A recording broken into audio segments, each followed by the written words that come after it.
नमस्कार दोस्तों, मैं शैमू सर अपने यूट्यूब चैनल श्रीगिरी क्लासेस में स्वागत है। हमारी मैथमेटिक्स की क्लासेस चल रही हैं, जिसमें हमारा चैप्टर चल रहा था वृत्त का समीकरण और आलेख, जिसमें हमारे 2 लेक्चर हो चुके हैं, जिसमें हमने आपको वृत्त का समीकरण निकालना और उसकी रेडियस निकालना बताया था। ठीक ना। उसमें आपको फॉर्मूला डायरेक्ट याद रखना है और उस पर आधारित क्वेश्चन कर लेना है। ठीक है ना। तो उसके आधार पे हम लोग थोड़ा सा रिवीजन करते हुए आगे बढ़ते हैं। पिछली क्लासों में हमने देखा था, अगर आपके पास general equation of circle x² plus y² plus 2gx plus 2fy plus c equal to 0 है। ठीक ना। इस तरह की आपके पास कोई इक्वेशन दी है, उस समीकरण का हमें क्या निकालना हो, केंद्र निकालना हो, सेंटर निकालना हो, तो हम क्या करेंगे। तो हम यहाँ पे अगर हम बात करते हैं सेंटर यानी केंद्र निकालना हो, ठीक ना, केंद्र निकालना हो C, तो हम क्या करेंगे भैया, माइनस जी के गुणांक का आधा यानी g यानी x के गुणांक का आधा, ऐसे लिख दो, x के गुणांक का आधा और माइनस चिन्ह। तो x का गुणांक यहाँ क्या है 2g, उसका आधा करेंगे और माइनस लगाएंगे, 2 से 2 कैंसिल यानी g आ गया माइनस का। ठीक ना। दूसरी बात, y के गुणांक का आधा तो 2f अपॉन 2 और माइनस लगाएंगे, 2 से 2 कैंसिल यानी आ गया माइनस का f आ चुका है। तो हमारा जो केंद्र निकल के आया था, केंद्र यानी centre C, minus G comma minus f आया था। बात समझ में आई कि नहीं।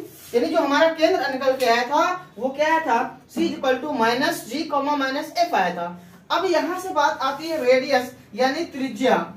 त्रिज्या क्या होती है, r इज इक्वल टू, यानी यही जो निकल के आया सेंटर, उसी का अंडर रूट करेंगे, अंडर द रूट g का स्क्वायर प्लस f का स्क्वायर और माइनस उसमें से हमें घटा देना कांस्टेंट टर्म से ही c घटा देना है। तो ये आपकी हो जाएगी रेडियस। ठीक ना। ये आपकी क्या हो जाएगी, रेडियस। तो ये 2 फार्मूले आपको तैयार ही होना चाहिए, याद ही होना चाहिए, जिससे आपका क्वेश्चन विकल्पी क्वेश्चन यहाँ से तुरंत हल हो सकता है। ठीक ना। अगर आपके पास कोई क्वेश्चन दिया है x² plus y² plus 5x plus 6y minus 9 equal to 0, इस समीकरण का हमें सेंटर निकालना हो और रेडियस फाइंड आउट करनी हो, तो क्या करेंगे। तो सबसे पहले हम क्या करेंगे, यहां पर इसकी कर लेंगे तुलना। क्या करेंगे, इस समीकरण से कर लेंगे क्या, तुलना। कैसे, x² y² 2gx, तो यहाँ पर x का गुणांक देखा जाएगा। ठीक ना। और यहाँ पर 2fy, तो यहाँ पर y का गुणांक देखा जाएगा। ठीक ना। तो हमने क्या कहा, सेंटर निकालने के लिए डायरेक्ट हमने बताया था आपको कि x के गुणांक का आधा, तो x का गुणांक कितना है, माइनस लगाओगे और 5 लिखोगे, बाई 2 कर लोगे। ठीक ना। फिर क्या कहेंगे, y के गुणांक का आधा, तो y का गुणांक कितना हो जाएगा 6/2 और चिन्ह बदल देंगे, 2 1 कम 2 2 3 6, यहाँ तो कैंसिल होगा नहीं कुछ, यानी माइनस का 5/2 माइनस 3 आ चुका है। ये आपका सेंटर आ चुका है। अगर आपका सेंटर ये आ चुका है तो रेडियस भी आप बता सकते हो, निकाल सकते हो। कैसे, under the root g² plus f² minus c। इस फार्मूले में आप रखोगे value, under the root g की वैल्यू कितना है, यही तो है -5/2 और इसका क्या है, स्क्वायर है, प्लस -3 का स्क्वायर माइनस, है ना, माइनस c का मान कितना दिया है, माइनस का 9 दिया है। तो अब यहां पर रखोगे माइनस का 9, ठीक ना, माइनस का 9। तो यहां से क्या हो जाएगा, 5 5 25 और 2 का स्क्वायर 4 हो जाएगा। ठीक है ना, 5 5 25, 2 का स्क्वायर 4 हो जाएगा, प्लस 3 तरफ का 9, है ना, माइनस माइनस प्लस हो चुका है। तो अब यहाँ पर क्या बच गया, माइनस माइनस ये भी हो चुका है प्लस का। ठीक, तो अब इन दोनों में एलसीएम ले लेंगे, तो एलसीएम लेंगे, इसमें हो जाएगा गुणा। ठीक ना। तो कितना हो जाएगा, 9 चौक 36, 36 और 25 कितना हो जाएगा, 36 और 25, है ना, 6 5 11 का 1, 3 2 5 और 1 6, 61 आ जाएगा। ठीक ना, 61/4 और प्लस का, है ना, 9 9 18 भी आप लिख सकते हो, है ना, अंडर रूट में है ये हो जाएगा 18, या आप इसको ऐसे हल कर सकते हो, अंडर द रूट 25 बटा में 4 और प्लस का 18, 18 चौक 72 हो जाएगा, 72 प्लस 25 और बट्टा में कितना हो जाएगा, बटे में हो जाएगा 4। इसको आप ऐड कर लोगे कितना हो जाएगा, 5 2 7 हो जाएगा, ठीक ना, 7 2 9 आ जाएगा और बटा में कितना हो जाएगा 4 और अंडर द रूट हो जाएगा। अब यहाँ से कितना आ जाएगा, नीचे आ जाएगा 2 और ऊपर पूर्ण वर्ग है नहीं 97 आ जाएगा। ये आपकी हो जाएगी रेडियस यानी त्रिज्या। तो ऐसे आप केंद्र और त्रिज्या निकाल सकते हो। चलिए अगला टॉपिक है अपना उस वृत्त का समीकरण ज्ञात करना जिसके व्यास के सिरे ज्ञात हो।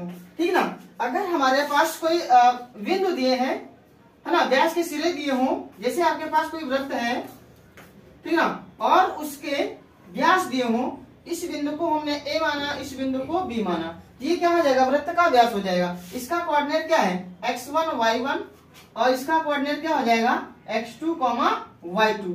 इस पर कोई पॉइंट हम P ले लें और इसको ऐसे मिला दें, ठीक, तो ये हमारी कंडीशन हो जाएगी। अर्धवृत्त में बना कोण क्या होता है, समकोण होता है। और इस बिंदु P के निर्देशांक को हम क्या मान लें, x, y मान लें, है ना, x, y मान लें। तो ये हमारा क्या बन जाएगा, 90 डिग्री का कोण बन जाएगा, जिसका मतलब हो जाएगा अर्धवृत्त में बना कोण समकोण होता है।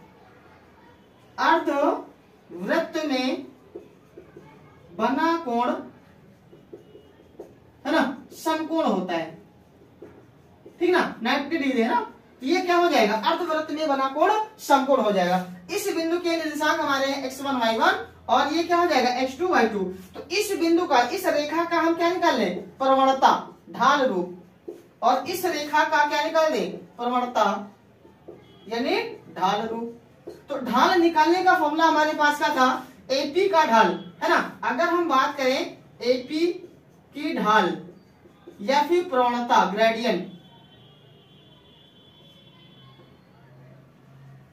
प्रवणता,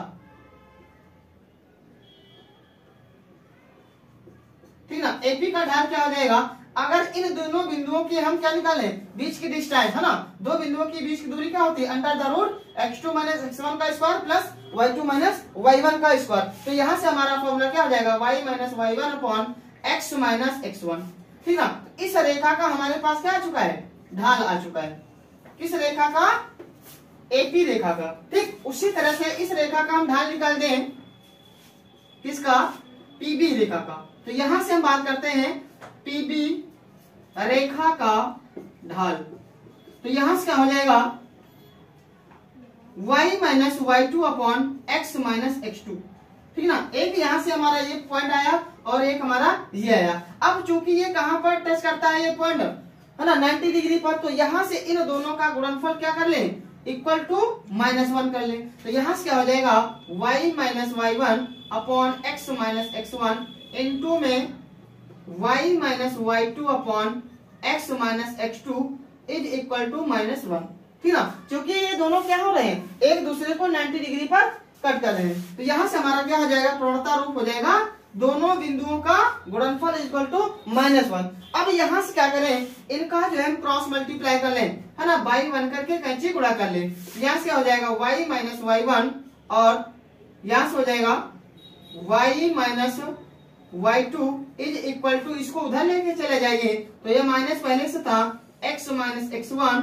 और x माइनस x2, ठीक ना, ये हो जाएगा। अब इसको आप इधर ले आइए तो क्या हो जाएगा, y minus y1, y minus y2, ये माइनस के बजाय क्या हो जाएगा, प्लस हो जाएगा, और हमारा पॉइंट क्या हो जाएगा, x माइनस x1 और x minus x2 is equal to 0। ये आपका क्या हो जाएगा, उस वृत्त के समीकरण ज्ञात करना है जिसके व्यास के सिरे ज्ञात हो। अगर व्यास के सिरे ज्ञात हैं तो हमारा ये फॉर्मूला निकल के आ जाएगा, क्या आ जाएगा, y माइनस y1 और y minus y2 plus x minus x1 into में x minus x2 equal to 0। और इस समीकरण को हम ऐसे भी लिख सकते हैं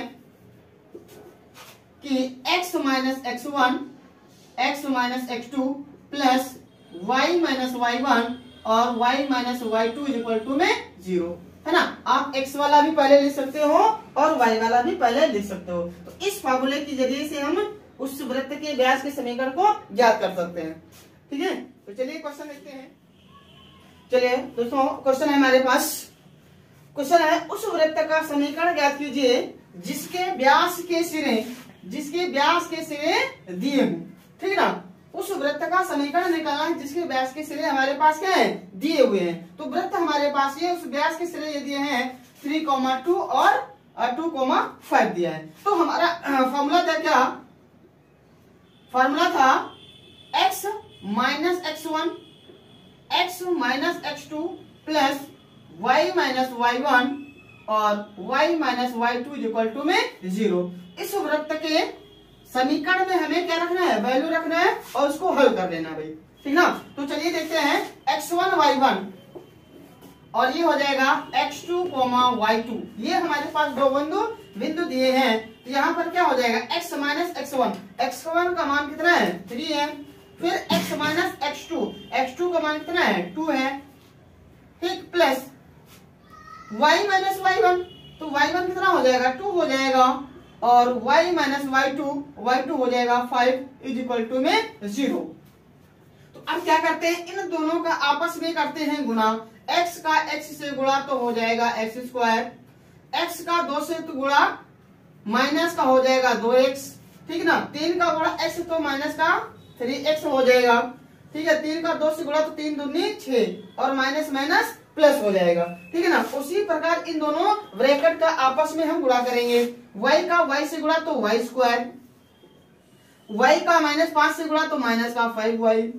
ठीक ना, फिर 2 को उठाओ, 2 का y से गुणा तो माइनस का 2y है ना, 2 का 5 से गुणा तो 2 पंची 10, माइनस माइनस प्लस 10 बराबर 0। ठीक, तो अब हमारे पास समीकरण क्या आई, x² माइनस का 2 और माइनस का 3, माइनस का 5 हो जाएगा और साथ में x बैठा है। ठीक ना, और प्लस का 6 प्लस y²। यहाँ पे y का टर्म्स जो है हमारा कितना है, माइनस का 5y और माइनस का 2y। ठीक ना, तो 5 और 2 कितना हो जाएगा, माइनस का 7y। ठीक ना, और प्लस का अचर पद कितना है, 10 दिया है, बराबर में 0 हो जाएगा। तो अगली समीकरण हमारी नेक्स्ट क्या बनेगी, x² प्लस y² लिखते हैं हम लोग। x² प्लस y² को पास में लाके लिख दिए हैं 5x, तो माइनस का 5x। ठीक ना, और y वाला क्या है, माइनस का 7, तो माइनस का 7y हो जाएगा।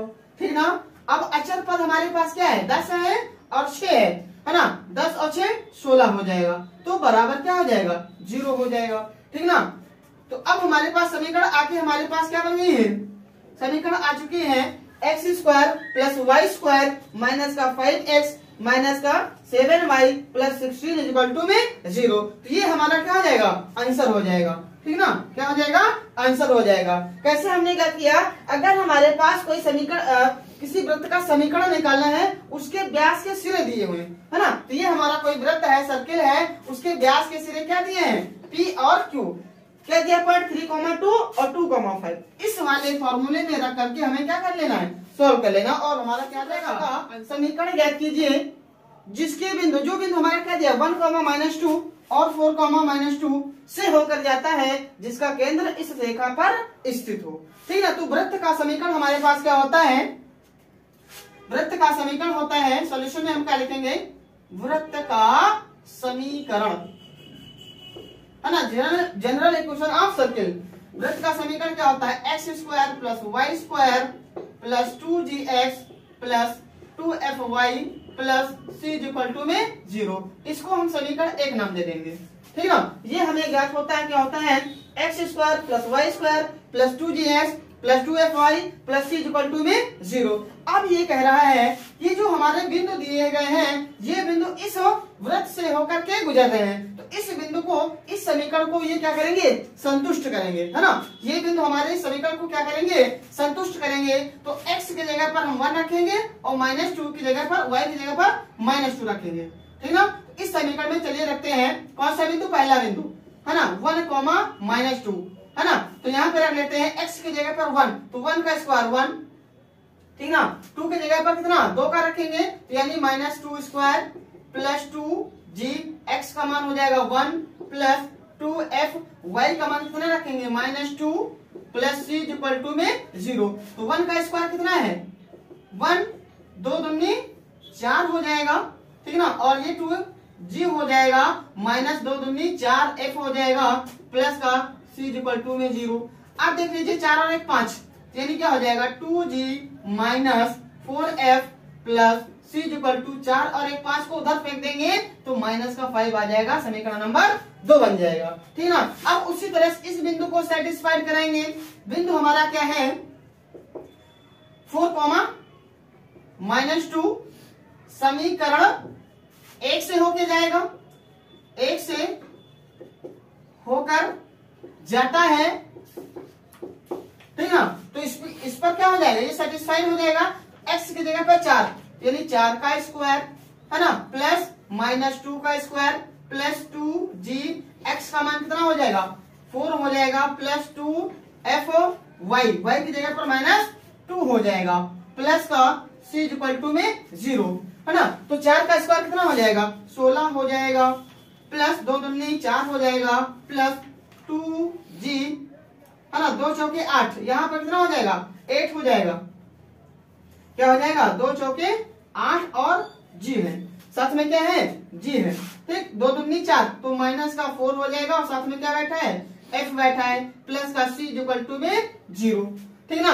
अब चलिए देखते हैं है ना, 16 4 20, 20 को उधर ले जाएंगे तो क्या हो जाएगा माइनस का हो जाएगा, यानी 8g minus 4f plus c equal to में 0।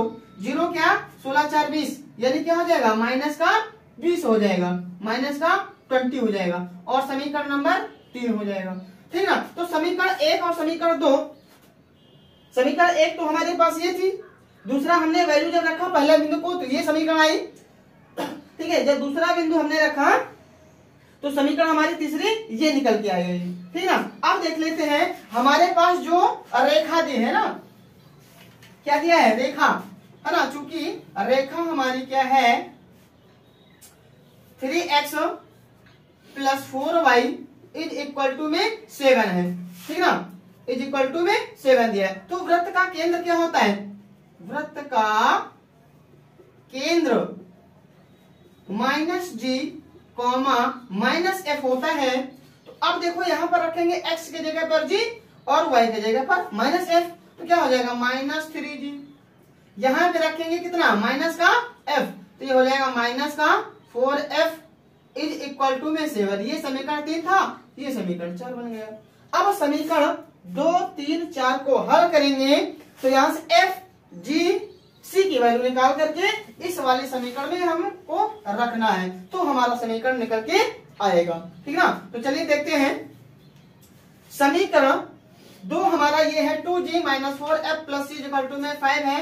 तीसरा दिया है 8g minus 4f plus c equal to minus का 20 दिया है। तो चलिए हम लोग यहां हल कर लेते हैं।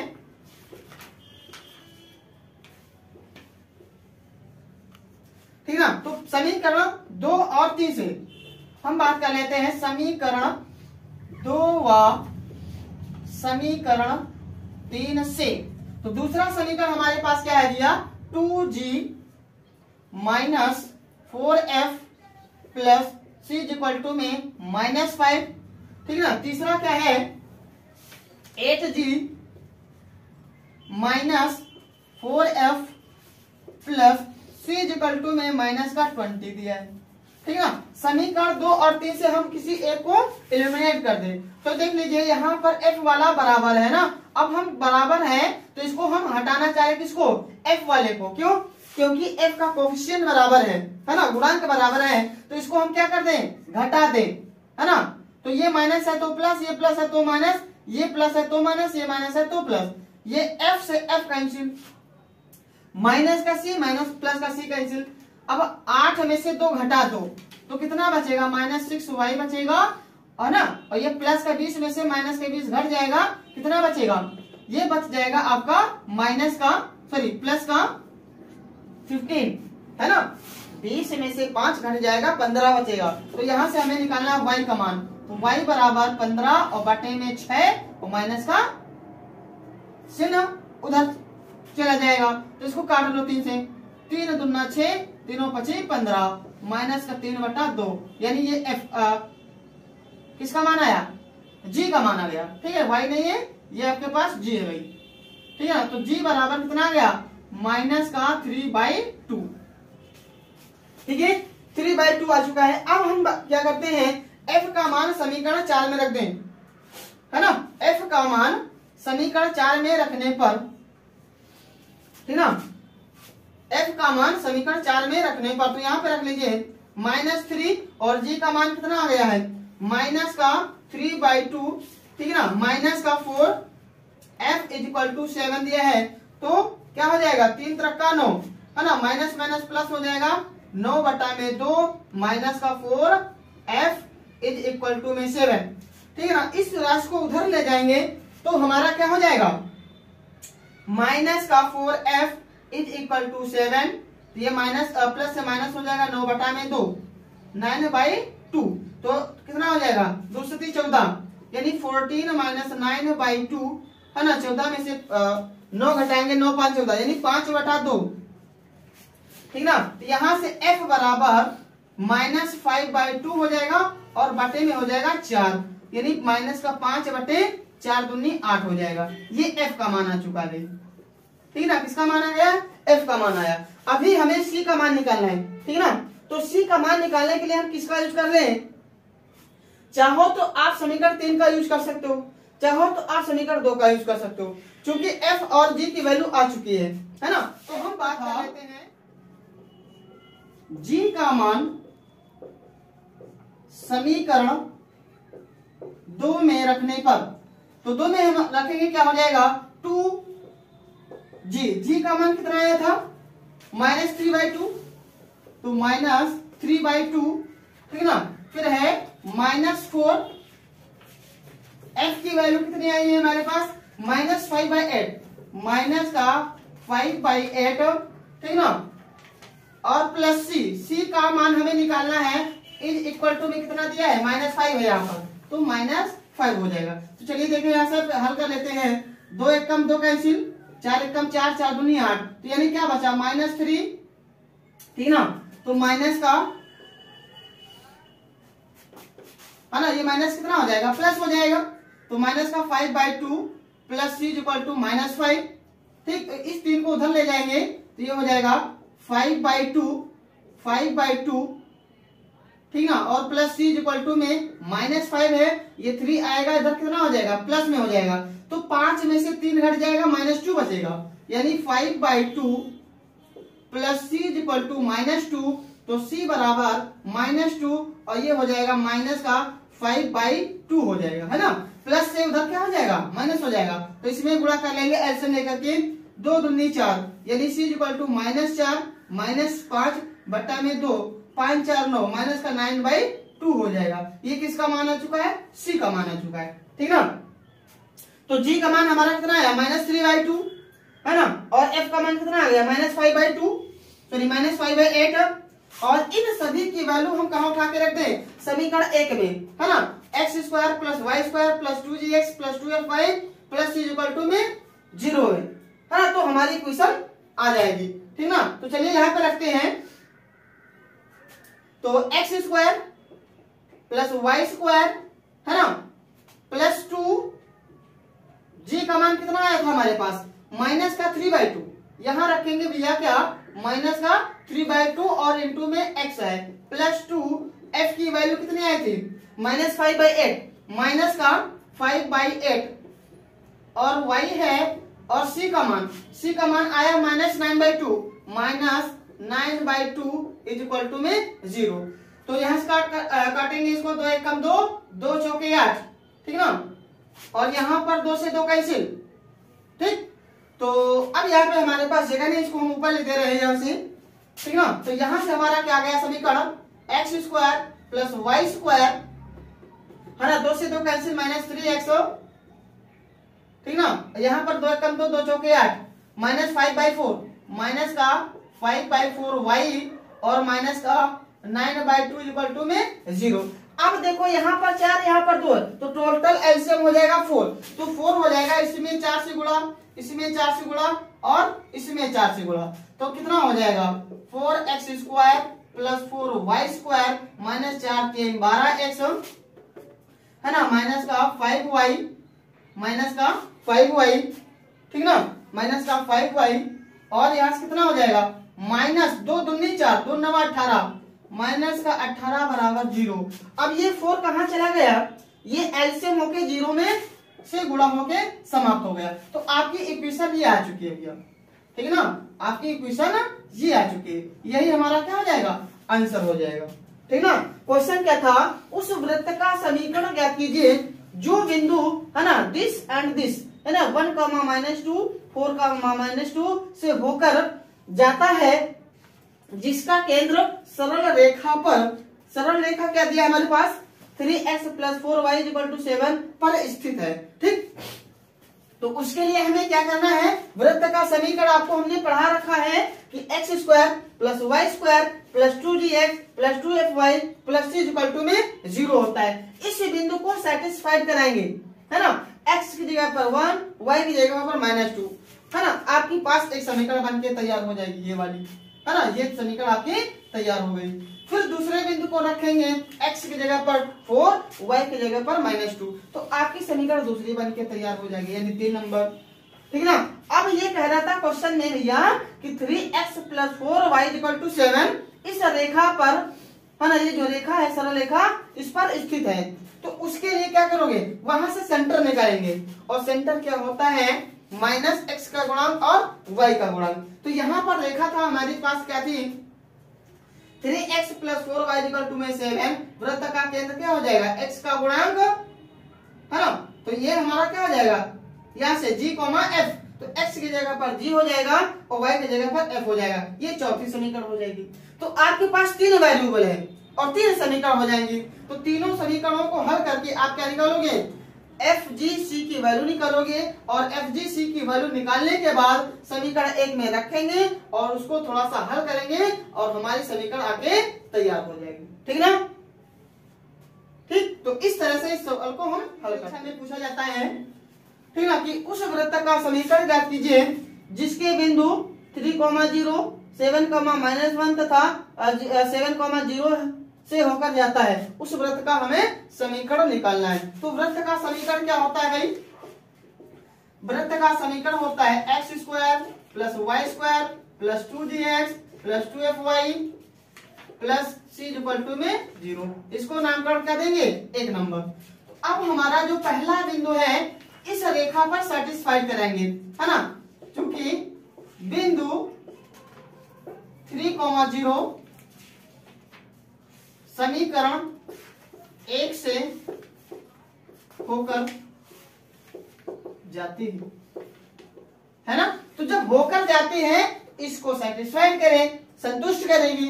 x की जगह पर 3 रखेंगे तो 3 3 का 9, y की जगह पर 0, ठीक ना, x की जगह पर 3, 3 दूना 6, g हो जाएगा, y का मान क्या हो जाएगा 0, ठीक ना, ये हो जाएगा 0 और c हो जाएगा बराबर 0।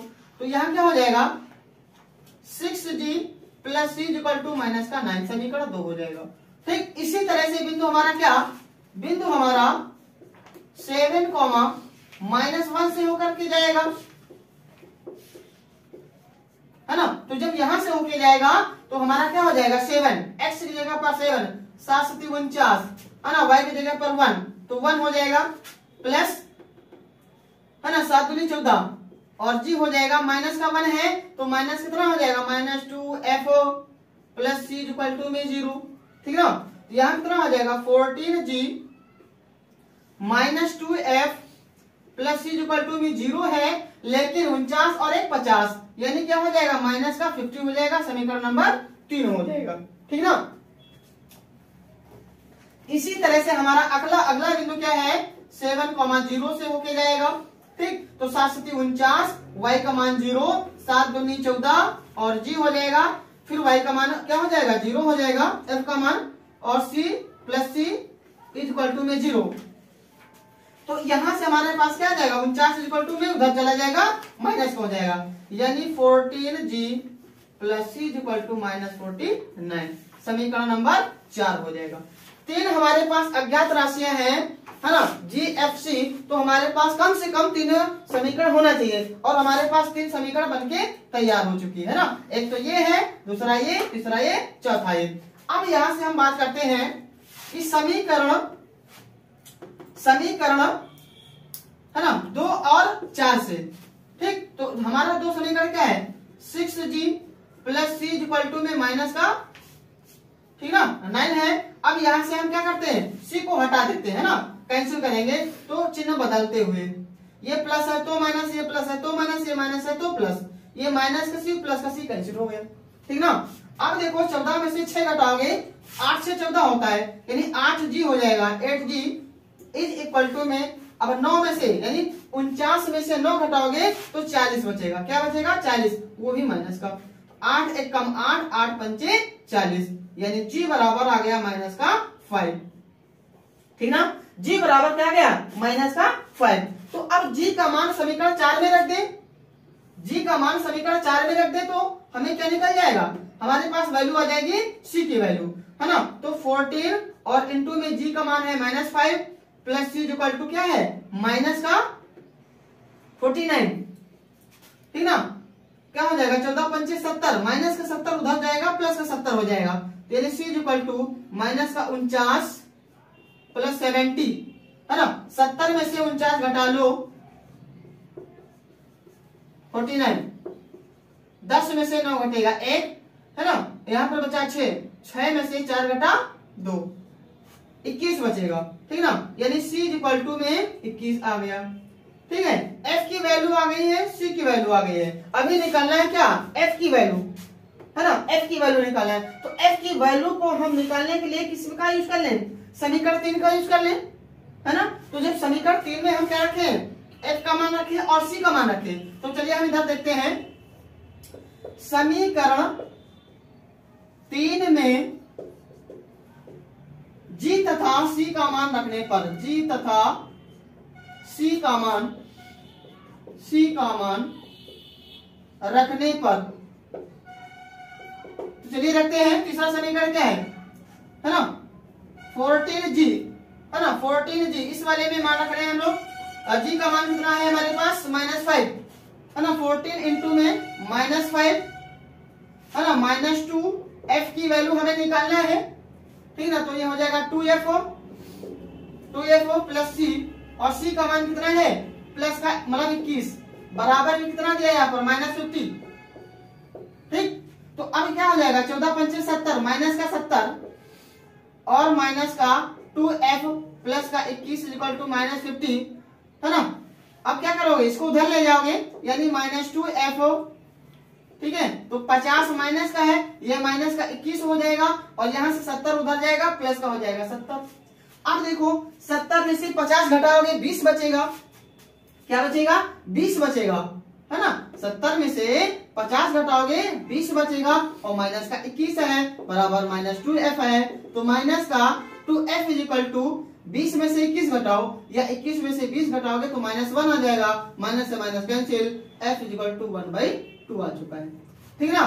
अब हम क्या करेंगे, तीनों वैल्यू हमारे पास आ चुकी है, g का मान आया है -5, c का मान आया है 21 एंड f की वैल्यू आ गई 1/2। अब तीनों का मान समीकरण 1 में रख दिया जाए, ठीक ना। तो जब समीकरण 1 में रखेंगे तो हमारे पास इक्वेशन क्या बनेगी, यानी x² प्लस y² माइनस 2, है ना, प्लस 2 है, लेकिन g का मान कितना है हमारे पास -5, यानी 5 दूनी 10, माइनस का 10 हो जाएगा, माइनस का 10 x प्लस 2fy, 2f का मान कितना आया है हाफ, और x प्लस c का मान कितना है हमारे पास 21 इज इक्वल टू में 0। अब देखो 2 से 2 कैंसिल, क्या हो गया x² प्लस y² माइनस का 10x, है ना, और ये प्लस का x, सॉरी यहाँ y हो जाएगा ना, y हो जाएगा, और प्लस का 21 इज इक्वल टू में 0, ये हमारे पास क्या हो जाएगी समीकरण आ जाएगी, ठीक ना। अगर हमारे पास तीनों बिंदु दिए गए हैं, उन 3 बिंदुओं का समीकरण पूछ रहा है, तो आपको इक्वेशन ये याद होनी चाहिए ना, x² plus y² plus 2gx plus 2fy plus c equal to में 0। इन बिंदुओं को इस समीकरण पर रख करके हल करेंगे तो आपके पास 3 समीकरण मिलेंगे, ठीक है। इन तीनों समीकरणों को हल करेंगे, f g c की वैल्यू निकाल के पुनः उसी समीकरण में रखेंगे, और रखने के बाद हल करेंगे, हल करने के बाद जो हमारा समीकरण आएगा वही हमारा क्या हो जाएगा आंसर हो जाएगा। तो चलिए दोस्तों, अब आपको है ना उम्मीद करते हैं, ऐसा करते हैं कि ये क्वेश्चन आपको समझ में आए होंगे और ये क्वेश्चन आपके क्वेश्चन पेपर में छपेंगे, छपने वाले प्रश्न है ना। ये लॉन्ग क्वेश्चन में मिलेगा जो कि आपको मैक्सिमम मार्क्स दिलाएंगे, ठीक है ना। तो आज की क्लास को हम लोग यहीं पर समाप्त करते हैं और आगे हम लोग अध्ययन करेंगे इसी कड़ी में। तो ठीक है, चलिए क्लास को समाप्त करते हैं यहीं पर। नमस्कार, धन्यवाद, थैंक यू।